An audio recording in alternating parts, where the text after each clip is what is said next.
Om Tat Sat. My humble prostrations to the all-pervading Brahman, to my worshipful Guru, Swami Jyotirmananji Maharaj, to all the sages and saints of this world, and to you divine souls watching this satsang. Today we are going to study Sutra number 24 of the Samadhi Pad of the Yoga Sutras of Patanjali Maharaj. Commentary by my worshipful Guruji, Swami Jyotirmanand Maharaj, and narrated by myself, Swami Nikhilananda. So let us get into Sutra number 24. We will repeat it twice and then we will explain the meaning. It says, Klesha Karma Vipaka Ayyesher Aparamrishtah Purusha Visheshah Ishwarah. Again, Klesha Karma Vipaka Ashairya Aparamrishtah Purusha Vishesha Ishwarah. Klesha means afflictions, and we have talked about these before, but we'll discuss them again.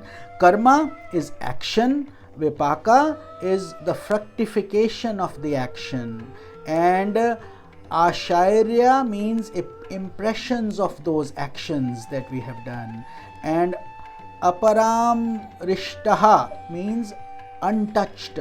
Purusha Vishesha means best of all souls. Ishvara, God. So, in the last shloka, in the last sutra, we had talked about Ishwar Pranidhana, have faith in God. In this sutra, Patanjali Maharaj is going through the extra effort of convincing you why you need to have faith in God and why should we do that, why aren't we enough to do it ourselves. So he says, God is the best of all souls and is untouched by the afflictions of karmas. We are impacted by karmas. God is not, because he is the creator. He created us. He is the fructification of karmas and the impressions of the karmas. So God is beyond all these things. So God is the best of all souls, because while the individual souls are trapped in the bondage of the world process, God is ever free. So who can free us? Somebody who is free already. So God can free us. According to Vedanta philosophy, God or Ishvara is a reflection of Brahman. So Ishvara also is a reflection of Brahman, which is the ultimate energy. So in Maya, by Sattva, he is in Maya by Sattva, which Sattva is purity. So Ishvara is the conditioned form of Brahman, but it is full of Sattva, purity. And he controls Maya and is not affected by it. So he is controlling the illusion of the world process, but he himself is not affected by that illusion. He controls the Maya. So Jiva, on the other hand, which is you and me, individual souls in this body, are a reflection of that absolute self, of the same absolute self, through avidya. Again, through that, avidya means lack of the full knowledge. So we are caught in this world trap, so to speak. But God is not. He knows how the magic show works. We are, on the other hand, impacted by the magic.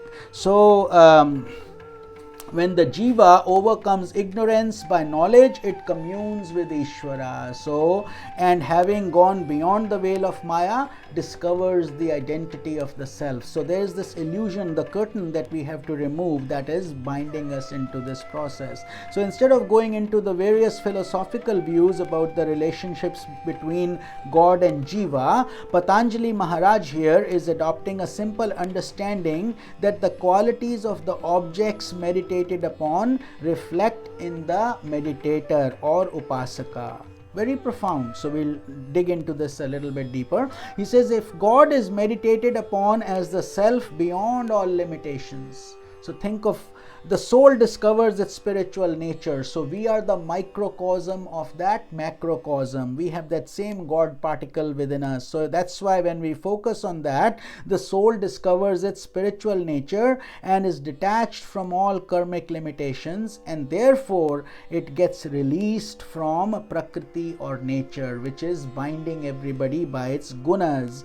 So keeping liberation in view as the goal of all yogic movements, because remember, till we get Kaivalya, till we reach the last station, we have not reached our destination yet, even though the stops along the way are very entertaining, very pleasing, very enticing even. So Patanjali Maharaj has stated in this sutra that God is free of kleshas, karmas, vipaka and ashaya. So why should we pray to God? Because He is free from these things. We, on the other hand, are limited.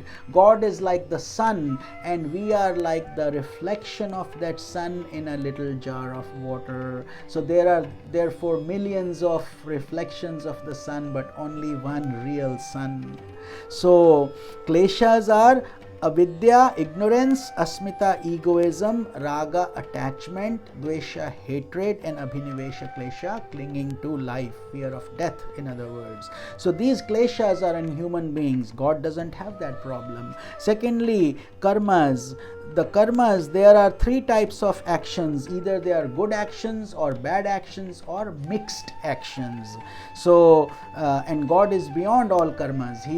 He doesn't create karmas. Thirdly, vikalpa, which is the fructification of karmas. Actions performed with desire give rise to three types of fruit. So whenever we pass at the time of death, there are three things that are operative, and they are based on the last thought that we generate, right? So they are based on the jati, which is the birth in a particular class. Where are we going to be born? Are we going to go ascend or descend? What was our life like? What did we do that was good versus not so good? Based on that, it is determined what jati, what class. Will we be a plant, an animal, a human? Where do we fit into this? Ayu, what will be our life? Will we live to a long age or a small age? And bhoga, what kind of experiences are we going to get? Are they going to be pleasurable or painful? And if mixed, which one will be more predominating, as we see in life? So see, this is a big science. Nothing is happening by chance here. So that's why we say, I've been doing so much work and yet I'm struggling so much. But because previous karmas are now fructifying for that person who is complaining, whereas somebody who is doing a lot of crazy and foolish things is still enjoying a lot of luxuries, is because he has earned that wealth from the past and he is enjoying now. So he's spending his wealth, it will eventually get depleted, and this person who is struggling is now finishing off his bad karmas, and therefore he is going towards the better karma. So we have created our destiny. Therefore the term, you are the architect of your own destiny. What you create comes through you and your own efforts. So therefore, if we do good efforts, good deeds now, we are creating positive karmas either for this life, and if not for this life, surely for the future lives. Ashaya means impressions of karmas. Impressions of karmas that exist in the chitta, which are the accumulated karmas, impressions of those experiences. So they are in the seed form, and when they are in the seed form, unsprouted form, they are called ashaya. And these are not in God, but they are in humans. So any individual soul, all individual souls are affected by the above limitations.